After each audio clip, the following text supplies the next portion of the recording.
if you failed in one particular thing, that means that much failure is out of your life. Now what remains is success. So my name is Priyadarshan Joshi, and I've been into IT industry for last 18 years. And initially, I was working for a IT company, and later on, I was working for New York Stock Exchange at New York. They were one of our clients. I was their ERP consultant over there, and we were part of the financial integration team when NYC got merged with 5 other stock exchanges at NYC. That was the same year when NYC got listed on NYC. It's 2006. And once I came back, I always wanted to start something on my own. So when I came back, I loved, when I was in US, I loved TurboTax. The way they make so easy to file your tax returns. So I thought that was a good point to start something in India. So when I came back, after a year, I left my job and I started creating a site for online tax filing in India. It was kind of new in India because uh, till till that time, people used to file physical returns. So electronic returns were not that popular. But in 2008, we launched the first version of our site, and by 2010, that's after 2 years. Like I realized that it's not the kind of business you want to be in because it's totally seasonal business. Like you have one month of revenue and 12 months of expense, and that cannot just work out. So at that point, we shifted our attention to mobile app development because that was picking up at that time. And for around 7 years, 6 to 7 years, we were into mobile app development. Uh, while we were doing that in 2014, I came across. So my association with Flippa date back to I think somewhere around 2013. Mm-hmm. When I first bought my wallpaper website for $2,500. And the funny part is I lost that $2,500. Not because of Flippa, but because of my own stupidity. Like that wallpaper site was earning revenue through Google AdSense. Right. And although I had calculated the break even and everything, the one thing which I didn't realize that I didn't have the AdSense account. And after I bought the site, then after that I applied for Google AdSense and somehow it didn't work out. I lost $2,500. So that was a really hard learning. Absolutely. I mean, $2,500, especially in India, that's a lot of money. Yes. And see, if you lose $2,500 for doing something after you've done all your calculations and all your preparation, then it's understood. But if you do it just because of your own stupidity, then you feel really bad. Absolutely. So in October, so after that, I was very careful in shortlisting. I always wanted to get something which is making money on Flippa, and then try to improve it and get more revenue from it. Right. So during my childhood, I had one habit which I think helped me when I was searching on Flippa, and that is to spot an undervalued business. Like when I was like from since childhood, I had a habit of whenever I used to visit market, I used to always think that if I'm a shopkeeper of this particular shop, what all improvements I'll be doing. That gave me. That is an incredible skill as a child to have. Yeah. So that gave me the insight that you should have. I mean that gave me the insight of looking at a business and thinking where it can be improved on, and whether it's undervalued or not. So doing that, I spotted a Mac app that was selling on Flippa, that app was making some $200 per month.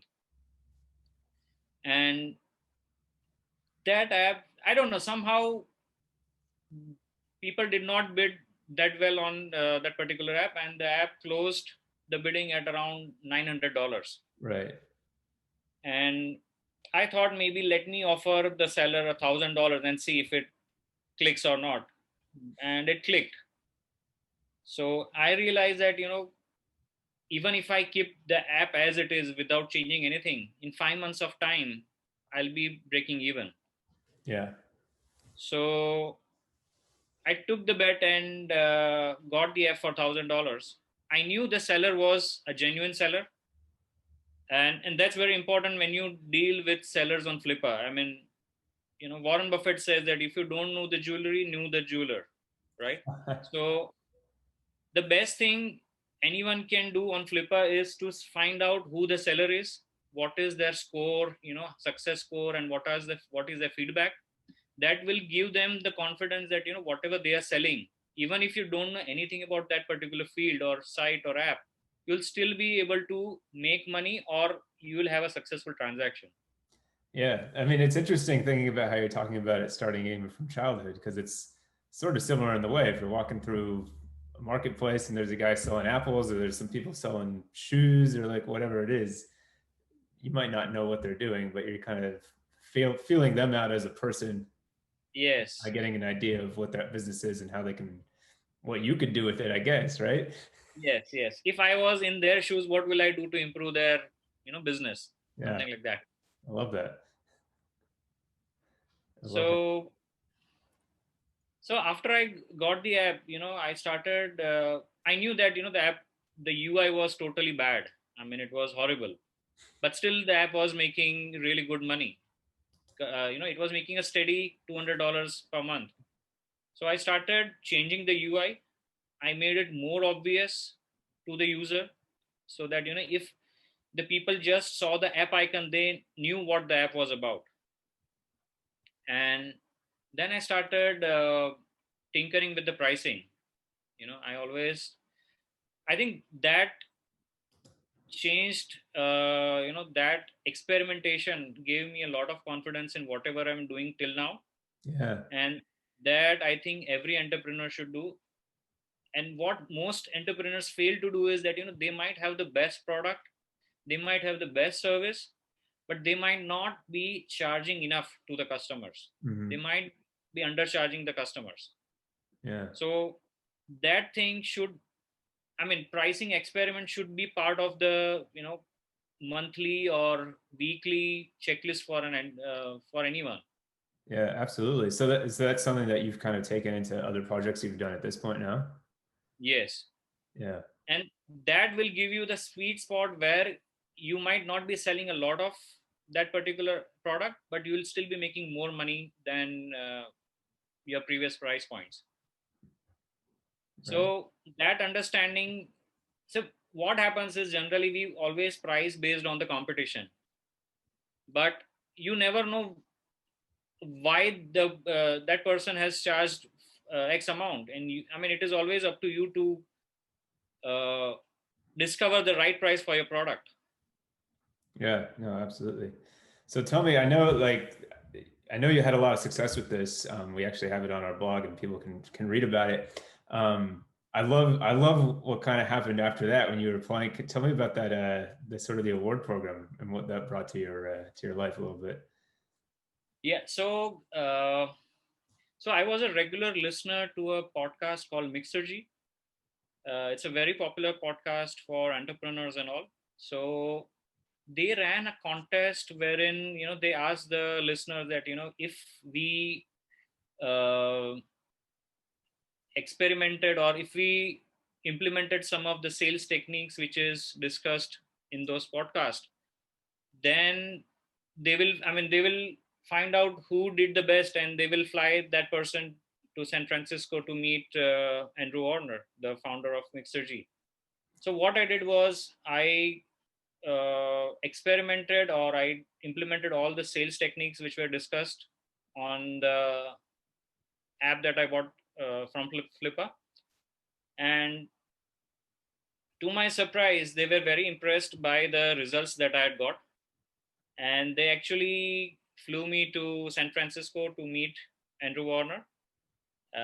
So that was a really life-changing moment.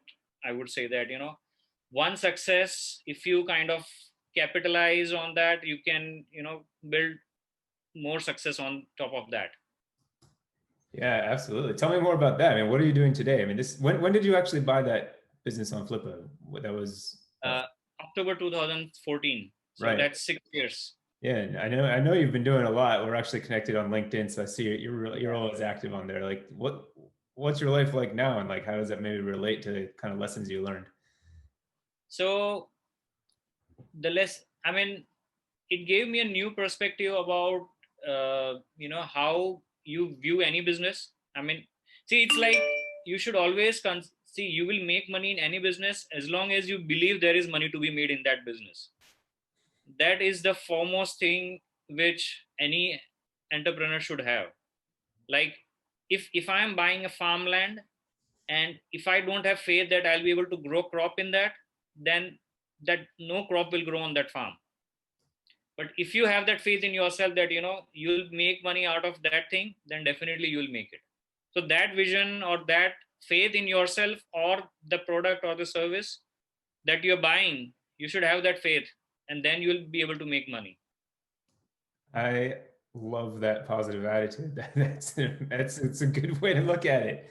As long as you believe, you can do it. And you learned. You made a mistake once. You learned from that, Yes. and you Yeah. kind of did an and amazing job the and next the time. best part is that you should not stop if you are, if one experience didn't turn out well. That is the way, I mean, that is the way life is. I mean, if you just stop because you bought something and it didn't work out, then, I mean, see, it's like this. As I always believe that, in life, you are given a set quota of happiness and sadness, or success or failure, right? Now, if you failed in one particular thing, that means that much failure is out of your life. Now, what remains is success. So you should always, don't get discouraged by failures, or things which didn't turn out well, but you should always keep on doing things. I mean, you should not move money out of your table. I mean, things like that. I love it. It's just such a good outlook on life. There's a lot of negativity out there, and to see things in that light is fantastic. Um, I do. I want to. I want to end. We'll wrap this up, and I want to ask you kind of a weird, non-business question. And I think this. I'm really intrigued because of your attitude on life. Mhm. What does your perfect day look like? So my perfect day would start at early in the morning before the sunrise, and first thing I will see is the sunrise, because seeing sunrise gives you a lot of hope. I mean, it's like seeing something. If you see the seeds which is growing, I mean it, and it's same with the business also. I mean, we should always compare what you did previously with what you have right now, and that will give you a lot of motivation, because that shows the progress. And as long as you feel there is progress in whatever you do in life or in business and everything, you will always have the motivation to make each day the perfect day of your life. You're like a spiritual guru, man. I love it. I need to spend more time with you. That's just great advice. I love that. Wake up, watch the sunrise, and it's just like I, I learned about you're this. planting the seeds for a perfect day. Yeah. It's beautiful. You should write a Yeah. book. I'm reading books right now. I'm not writing any books. Well, read a few more, then write one and send it my way. I'll be your first reader. I'll buy a Okay, great. copy.